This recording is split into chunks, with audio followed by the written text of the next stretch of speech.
Let's here, go live, go live. Oh my God. Okay, here we go. We're going to do this all over again. I don't know what's happening. I've never had this happen. Okay. Um,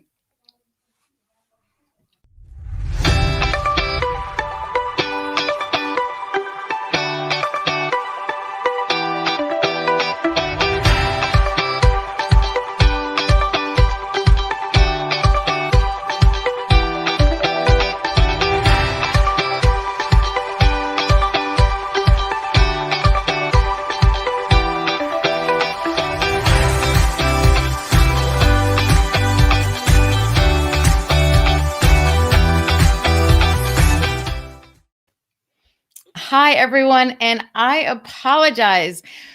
We are running late because I forgot to press the go live button, and I'm going to just put it all on me and lay myself out there. And instead of just going on as if nothing happened, we're all human. We all make mistakes. And it's a perfect example of what happens in business, right?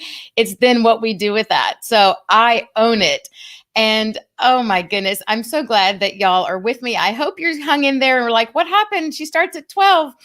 So Nate and I are having this great conversation. And I realize I look over and I use StreamYard that it said that I wasn't live. So, oh my goodness. So please forgive me on that. And I want to welcome everyone today to episode 42 of Celebrity Customer Experience Riffs with me, Jill Raff, where we riff on anything and everything from EX to CX, because I believe truly that employee experience creates an outstanding customer experience. Why celebrity customer experience? Because I feel that every customer, every person deserves to have the same pampering and attention as a celebrity.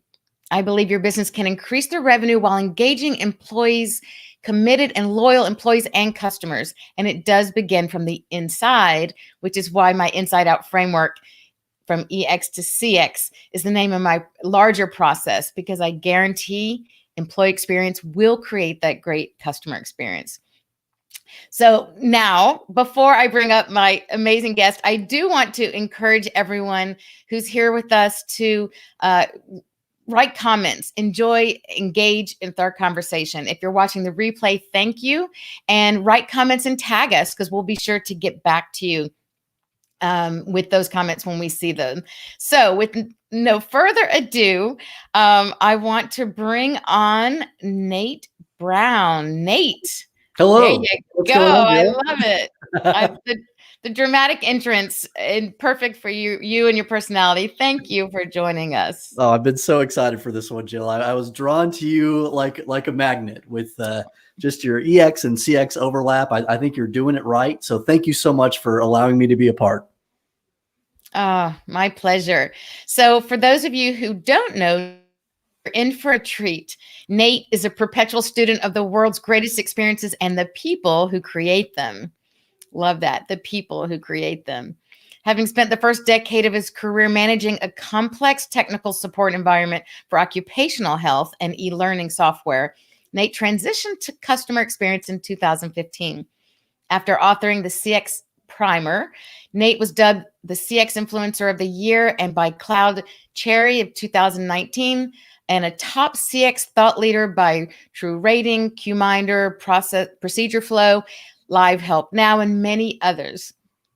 As a passion project, Nate created the CX Accelerator, a first-class virtual community for customer experience professionals. Woohoo! Happy about that one. Nate currently serves as a chief experience officer for Officium Labs and can be found in a variety of conferences, speaking and training on, of course, CX topics that he loves. Nate, thank you for all that you do. I was just thinking that I think when we first met was through LinkedIn and online, because we were, I think, both named, I know for sure, Live Help Now and some of these others, Sensim surveys and some of the others being named for thought leaders. And I just love your energy and love what you do. So Thank you. It's going to be a treat now that we're finally here together. So, so why don't you please start out, just share a little bit about your background and your journey. What lit you up to kind of go down this CX path? Yeah, when I was in school, I expected to become a professional golfer. Turns out that wasn't quite the dream for me that I was able to pursue. So then it became marketing, but I didn't really know what that meant, and still kind of don't. Don't tell my boss I said that. I think you do a Mar- good job. Marketing is a complex field. I just can't. I feel like every day I'm learning a new aspect of marketing. But I ended up selling postage meters on the streets of Jacksonville, Florida, right out of college, and learned I'm not the best salesperson, at least not with postage meters. But I did also learn that I love service. And those that already had their postage meter, I like to go in and expand the relationship with them and just do everything and anything that I could to foster that partnership. So the next opportunity I had, I jumped into customer service and was able to just frontline customer service work for many years, and I loved it. I was like a kid in a candy store because every day I was just helping people to be safer and smarter in their jobs. It was an adult learning position where it was people coming into a job site. They needed to get educated with different training on how to be able to make sure they're doing their jobs correctly and safely, and then come home back to their families. And I was a part of that, and it meant a lot to me.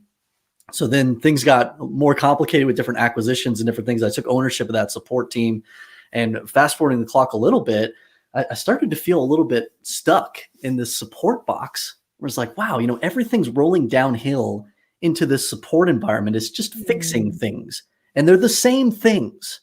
It's like, surely there's something out here in the world where people are thinking about how can we prevent this issue from happening, maybe, or engaging this customer in a better, more proactive way. Well, it was customer experience. I just didn't know it at the time. And so Annette Franz and Jeff Toyster and Justin Robbins and others were so helpful for me to be able to get into that world, to make that mental switch, and to accelerate my efforts in this area, and to start an organic CX program inside of that company that did some cool things. And so ever since then, I've just been hook, line, and sinker for this work. I just think it's amazing what we get to do to enhance workplaces and ultimately customer interactions.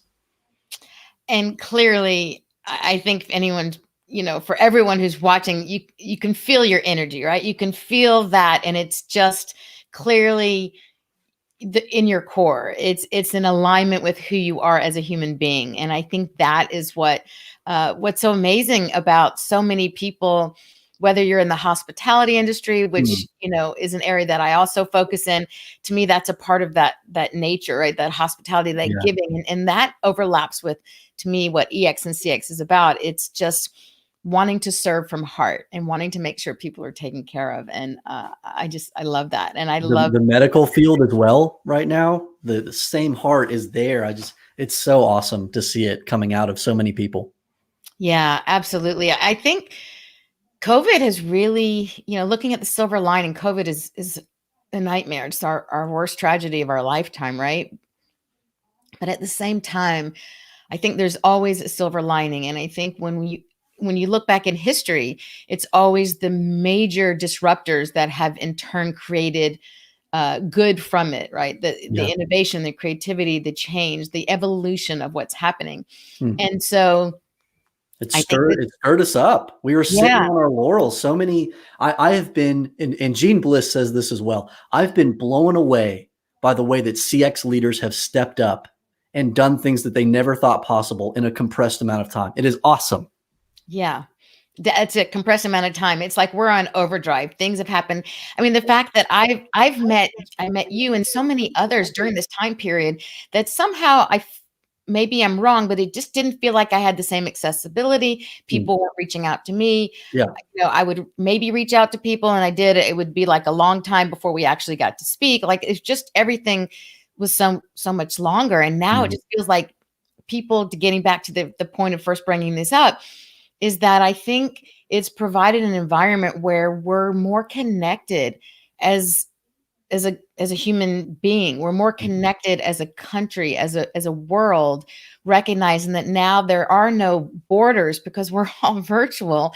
And so we can connect with anyone around the world. We can see each other and talk directly. And I think it's really highlighted the importance of the people aspect of our businesses and recognizing without our people, we have no business. It isn't only about the customer.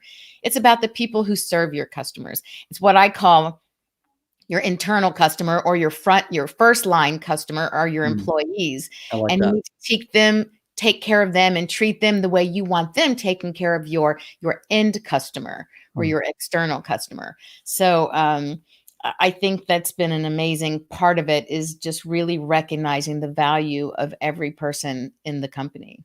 Goodness, those connections are so critical. I mean, a couple things have happened that have woken me up to this even more poignantly of late. One is a research that I've done around loneliness. There was another pandemic forming before COVID-19, and it was loneliness.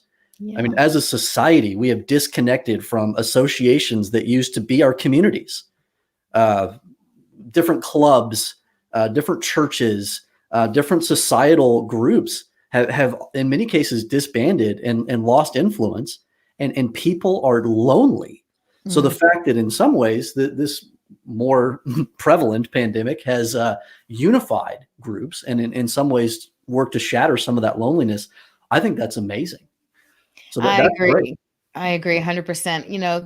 The more connected we've been through social media apps and devices, actually, the more lonely we felt, because we're missing. And now during the pandemic, with so much, with so many places being, still under work from home environments, even more lonely, more disconnected. And so now I think people recognize the importance. Susan Pinker did a TEDx talk. I love this, on the importance and value of human connection, social interaction. And the study showed that the number one indicator for leading long life, for a longer life, the leading indicator is social interaction with one another. And that could be, she said, your postman, your dry cleaners guy, your coffee shop, just having that human to human connection and interaction with someone will actually lead to longer life, which I think is pretty amazing.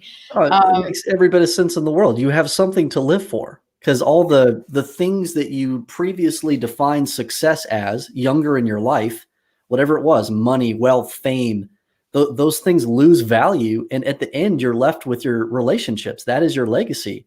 So if you have those connections, you've got a reason to be around still.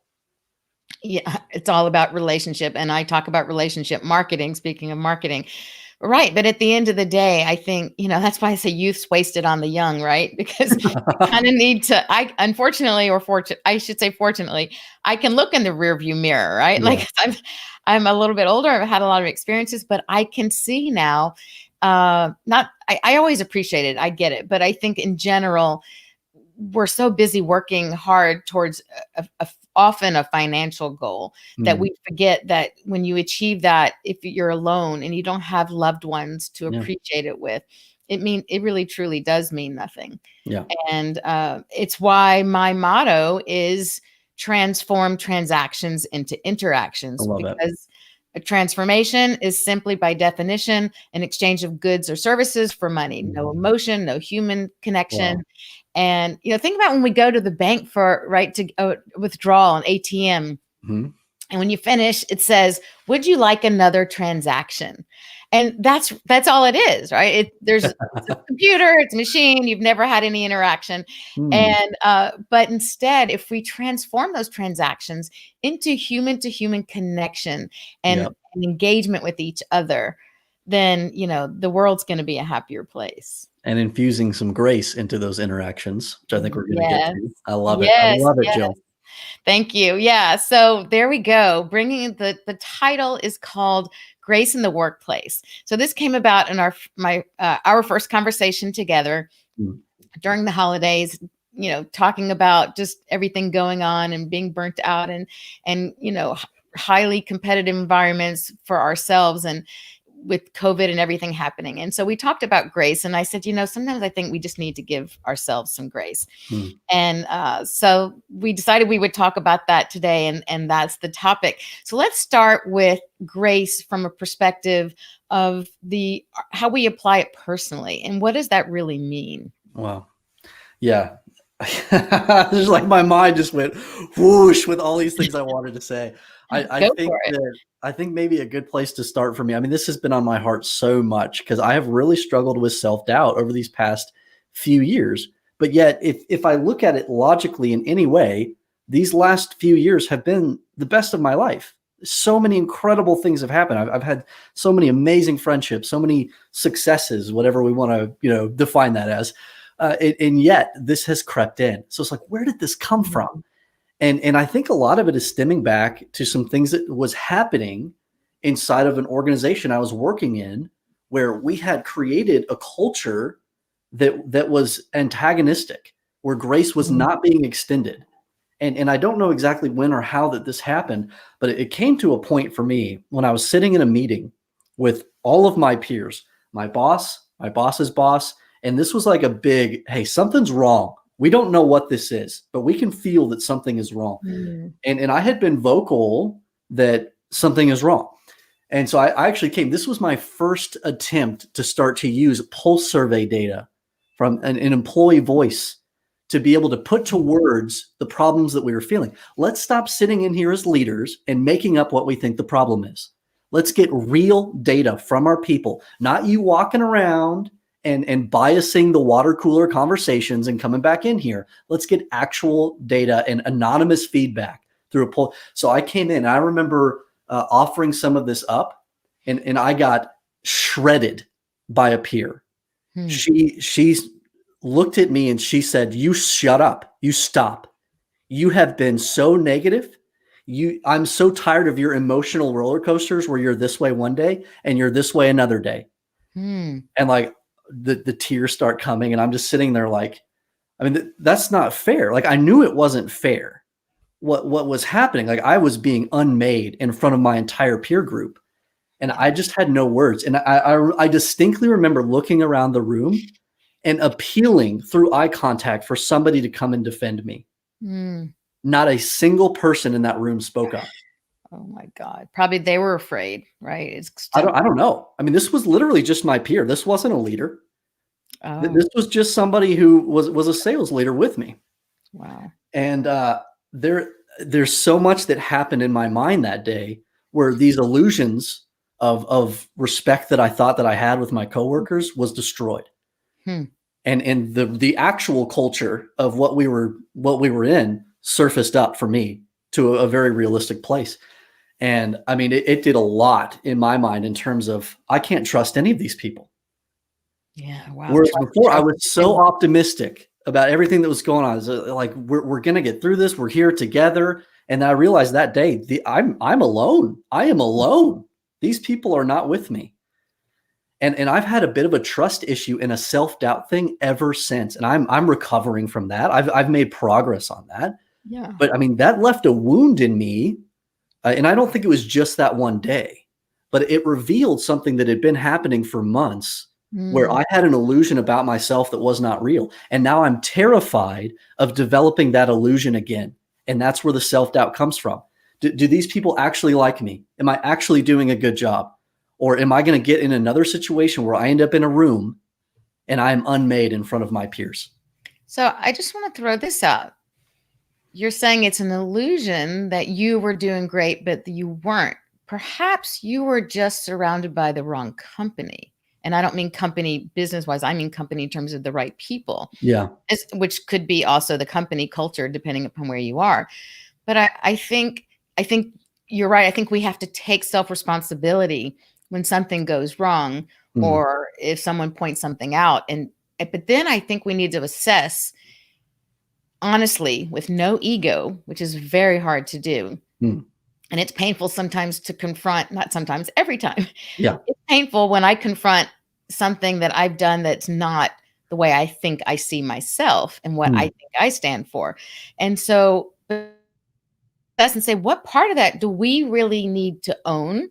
And Wow. what part can we let go of? Maybe it's not us. Like Yeah. maybe that was this person dumping their stress, Yeah. their insecurities, all of their problems. It was easier to push it out on someone else, which is very true a lot of times, especially in an environment where there's a competitive workforce. Mm. So, I don't know if that helps you at all, but I would just It encourage does. you to not own all of that. Don't basically give away your power to this Yeah. person Yeah. who dumped on you, right? Good Don't make words. her all powerful. Instead, stand in your own power, acknowledge where maybe that's true, which pieces are, but certainly not all of it.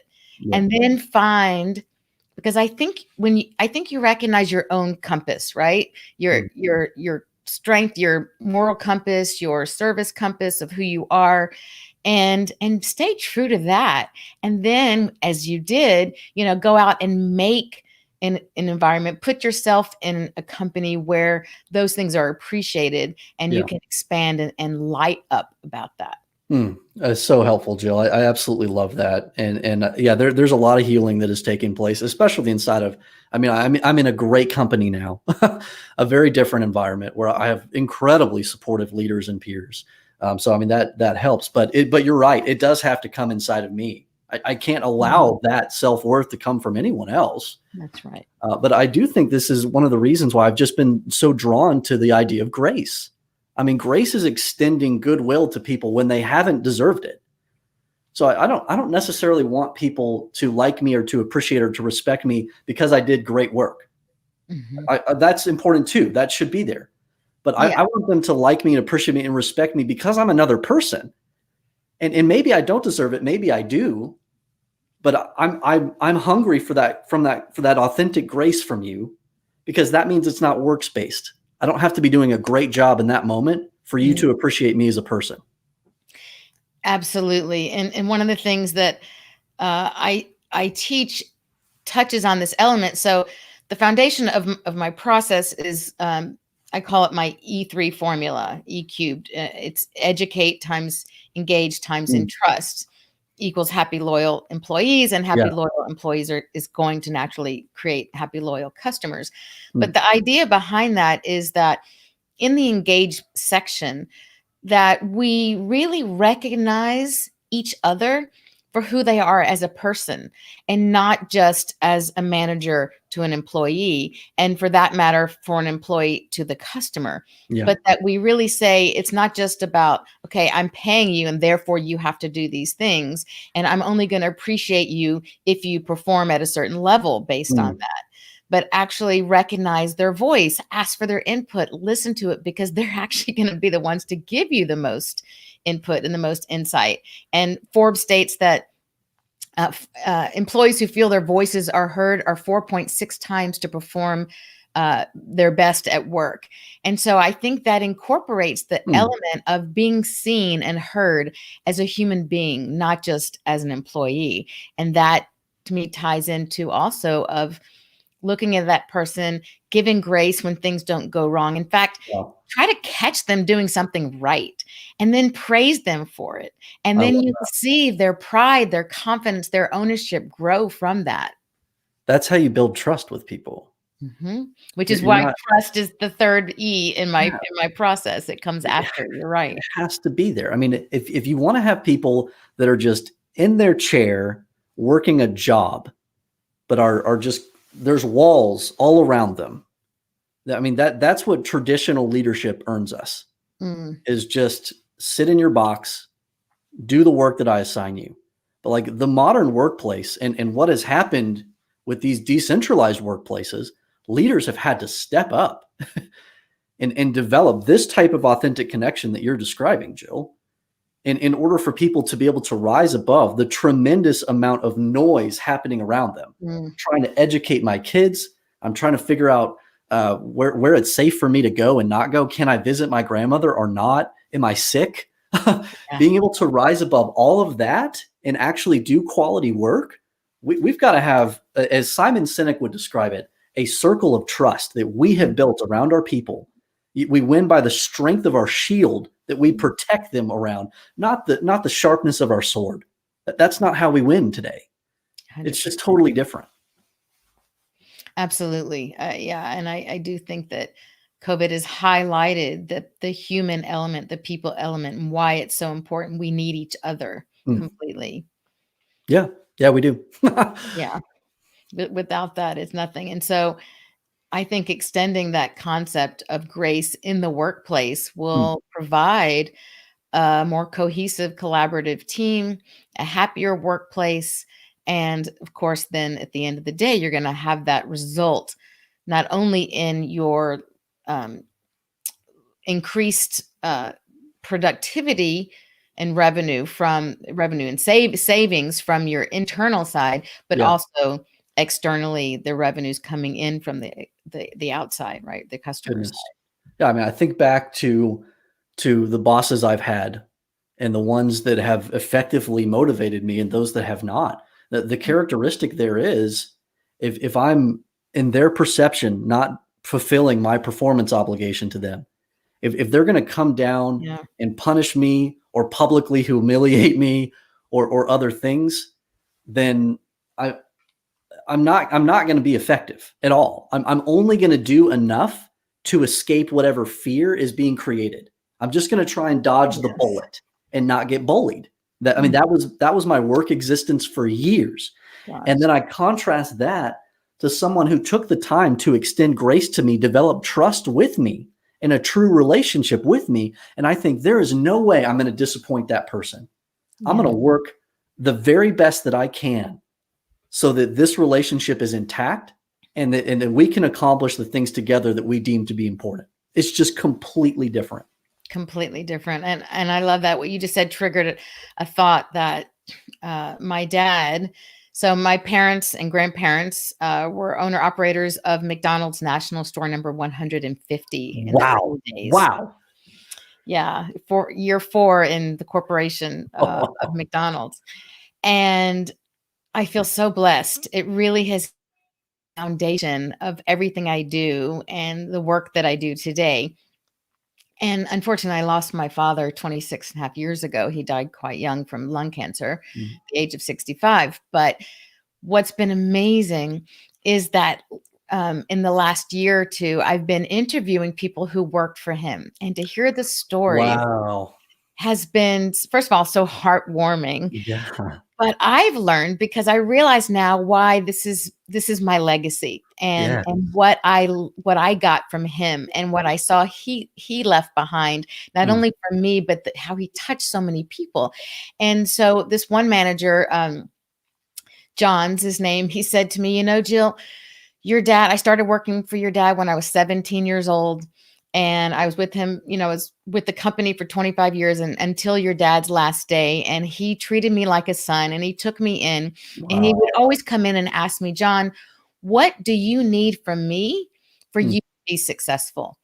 What a question. And he said, I am going to teach you everything I know so that you can be successful at what you do. Gosh. And this is what I had as my model and I think that that's what we need to do. We need to show people that I'm not afraid of you being better than I am and taking Mm. over. In fact, my real estate world, we're trained that when you build out a team, the first person should be a very strong admin, and you should always hire someone who's as strong, if not stronger than you. I love it. And that means putting that ego aside, Yeah. right? And Yeah. it's one thing that I love. So I come from a very diverse background, from real estate to the food world, and also working in the industry, not just McDonald's. Years Mm. later, went to Le Cordon Bleu and a Wow. real estate agent. And so I'm able to kind of cross pollinate these different Mm. ideas and strategies and thoughts that I had into the CX to really bring out the best for people. And I just think that what you talked about really hit the nail on the head about being able to really bring people up. I remember my very first fashion job. I was working as an assistant designer at Anne Klein and Company back in the day when Louis DeLolio was there. It was a big American top Yes. designer brand. And oh my gosh, one person, she was in charge of our fabrics. This woman, oh Lord, she screamed and yelled all the time. She was Oh screaming, no. yelling at people. And, and I just thought, yeah, exactly. It was like, oh my God, I don't want any part of that. And when I worked in Italy, I was at a local company in Rome, and I came in and everyone was all had their head down and no one really talked to each other. And I thought, what's going on here? I didn't really know until I started working there. And then I saw them being screamed at by the designer. And I was Yep. like, Yep. you, Retreat. you're not screaming at me. I'm No. out of here. Right. Like, Wow. if you want the best from someone, you've got to acknowledge who they are and not put them down. And, I think, like you said, it creates that fight or flight kind of instinct from someone instead of saying, let me do my best for you. Yeah. It requires a leader with a tremendous amount of emotional intelligence to demonstrate this level of vulnerability, to not, because there is a line that can be crossed to where all of a sudden you've developed an unhealthy codependent relationship as well. So, I mean, there needs to still be a boss relationship that is there, but Yes. you can invest so much positive energy and so much grace into that. I mean, going back to your ATM metaphor earlier, I mean, giving grace to somebody even when they don't deserve it. I mean, you want to talk about building up an account of just goodwill with that person. I mean, just earning the right to do really special things with them over time. I just can't think of too many better ways than by extending grace to them. 100%. And I believe that we need to create leaders at every level. So yes, there's always that hierarchy, and you're going to know who's the management, and there's that give and respect. But at the Yes. same time, we need to respect everyone in the company and make leaders out of everyone so that they feel that they're a part of the success. They recognize that they're a part of something bigger, because that's the only way you're going to get the best from them. If they feel like, Yeah. I'm a leader, I make a difference here too. My goodness. Two things I have to say right now. So number one, Yeah. Karen Oh, Hurt and David, you have say to that have them again. on the Sorry, podcast. you froze It's on my side. Say that Oh, again. it's Karen Hurt and David Dye wrote Courageous Cultures, and it's all about that concept right there. How can we unlock the hearts of the frontline staff and engage them in this way? I think they would be brilliant on this podcast. So that's one. Number two, dang it, it's gone. Oh no, Prime to Perform. So this incredible resource that blew my mind 2 years ago, and it helps you to identify all these underlying motivations that exist in terms of why people work. You have your fear-based motivators, your economic-based motivators, your inertia, which is just we've always done it this way. You're trying to eliminate those or mitigate those, and you're trying to build up this concept of trust and connectivity, potential, purpose, a sense of curiosity and excitement about the work itself. You're building up these motivators, and it's amazing if you think about your people that way. What is it that's out there? Why are they working? Why are they not working? Might be the other question. And identify these underlying motivators. You as a leader will develop this incredible sixth sense about why people are doing what they're doing. Then you can actually develop influence. Then you can influence change. 100%. Oh my gosh, I love it. So, you touched on, that this is the way we've always done it. And again, that's something that just drives me crazy. And because I kind of followed my dreams, and knocked my mic. I kind of, did these problem with talking with my hands, and worked across these different industries and across, 7 countries, because I think that we learn something from every situation, every culture.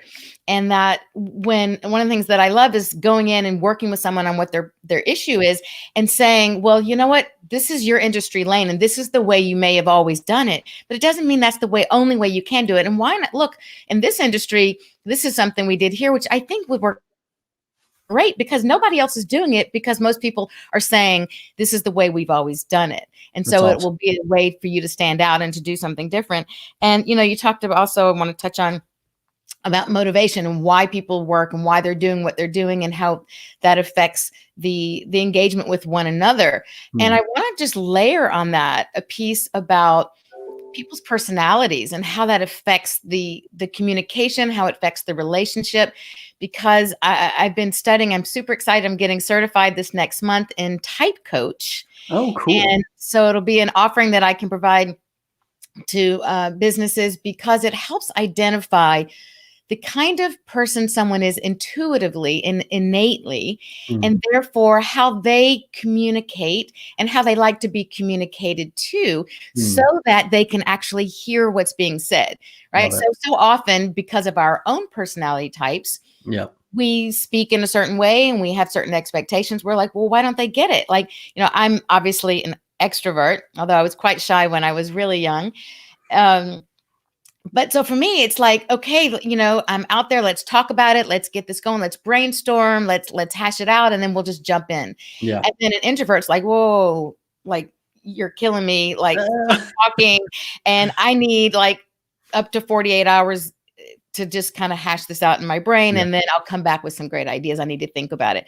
So even something as small as that, with one part of it, Yeah. is recognizing who were they. And that's what's so cool about this tool, is that we can look at who we are, who they are, through their personality types, and how do we communicate in the best way to be most productive and to create that wonderful, happy relationship between Mm. the two.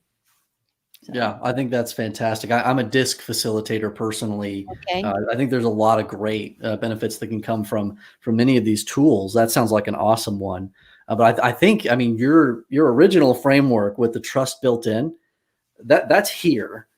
I mean, how we're communicating is up here. Because Mhm. if you don't think Yeah. the person is for you, if you think that the person is out to get you or is about to pull the rug out from under you or is trying to manipulate you, it does not matter how you communicate. It is not going to translate through. So having that foundation of trust, which is often built through grace, extending grace, suddenly this layer of communication matters. Absolutely. Perfect. Thank you for bringing that up. Yeah, I think grace comes from deep within, and it comes from, think about our being children, right? When we're children, we naturally respond, and we naturally have this grace. We naturally have this love for one another and love for enjoyment in life, and things happen and we don't assign all these other meanings to things that don't exist. Hmm. And so in the same way that trust comes from deep down inside, it really is the foundation of any strong, healthy relationship. And it comes from the experiences that you've had. And I think I love the way you tied in that grace really comes from deep down from within as well. Yeah. I mean, people aren't getting it. And like, let's use social media as an example. You express an opinion, and in many cases, people jump to these Mm, extreme opinions about who you are as a person and yes. try to dismantle you and discredit you and express hatred towards you. It's the opposite of grace. The opposite of grace is what's happening in many cases on social media. Yes. So when that feeling, when that mentality enters the workplace, it is devastating. Many of the same things will happen in the workplace as is happening in our country. So we need to undo that, and we need to Mm, put grace back into our social media interactions, into our workplace interactions. Suddenly that trust comes back in. We can answer that question of, is this person trying to get me? Am I safe here? You yeah. can you can say yes to that, and then suddenly, okay, I can work. I can focus on this customer. I can care about this employee over here. I'm not just having to protect myself. Right. When we go into the feeling attacked mode, right, there's that fear, and it's their reaction. It's not the being proactive. It's the reaction Yeah. to what's been done to us, instead of recognizing, that, all these judgments and labels that are flying around right now. What's going on? Our country needs a lot of grace, and it Yeah. is seen throughout every fiber of what we do, every interaction that we have every day, which is why at the core of what lights me up about the EX to CX business is I really feel the big picture is, if we create those outstanding employee experience moments and Mm. interactions with one another, and that flows out to your customer. And when you have those interactions, whether we're a customer multiple times a day, every day, so Yeah. whether we're on the customer side buying or whether we're on the service side delivering as an employee, if we have those moments where we feel grace from the other person, we don't feel being labeled or judged, Mm. and they're really serving from heart, and they're there to serve our best interest and fulfill our needs, then everyone's going to feel taken care of. And in those great moments, we walk away feeling this pep, this energy, this, like, You do. I found myself sometimes thinking, I've got a smile on my face and I feel Why? really good. I'm like, why? And then I was like, oh, I just had this amazing interaction with Nancy, who took care of me at the bank, which is pretty Yeah. dry, right? Like, but it was an incredible interaction. It wasn't Love just a it. transaction. Right. And when we can do that multiple times every day, we are raising our vibration and our energy, and we're Mm, going to be happier. And when we're happier, the next person we interact with will get that happy interaction. And the agreed. whole world will just, I feel, vibrate at a different, higher level, a happier level, a more productive level, and ultimately a more peaceful and united world. So Mm, that's my big wow. picture goal. That's a yeah. We just need to bottle that. Right. It's too bad you can't tweet that phrase right there. As you were saying that, Jill, I was thinking, energy, both positive and negative, is more contagious than COVID-19 or anything else. Oh my You God. you absolutely pass it on. So true. Oh my God. Okay. I'm looking at the time. I made a commitment to make these this year, trying to bring it in a little bit, but it's hard to do. Fantastic conversation.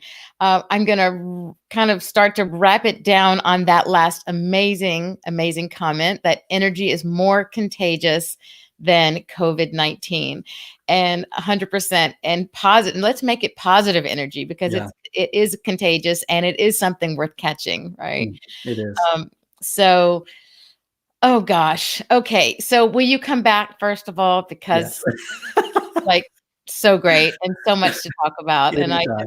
just love speaking with you, and I'm sure everyone has enjoyed and taken away so much, and giving ourselves grace, and grace to not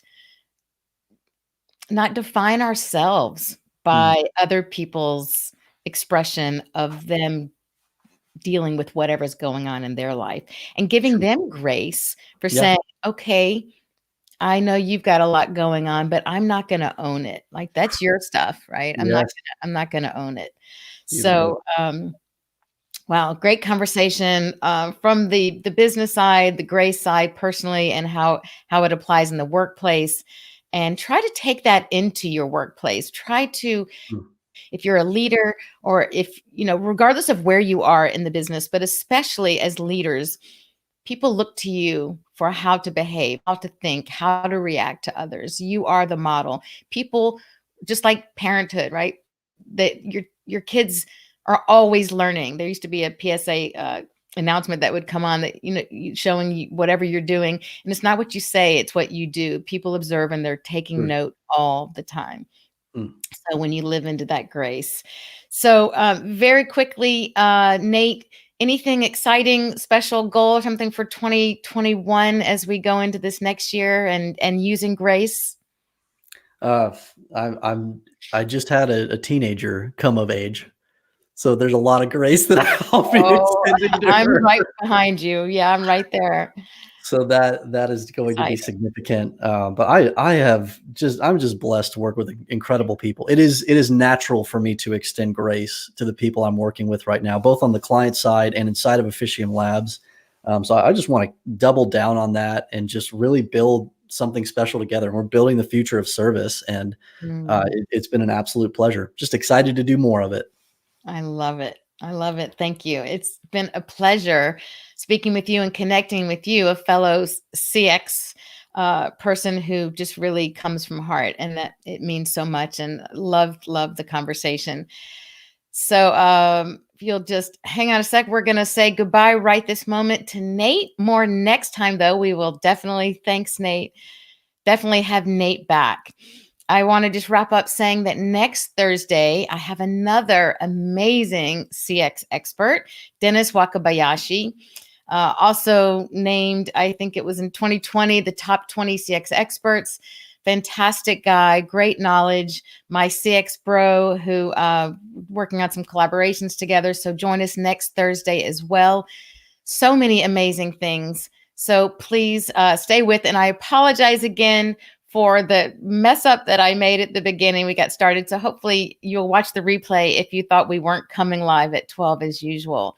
So thanks for joining Celebrity Customer Experience, and we will see you next Thursday.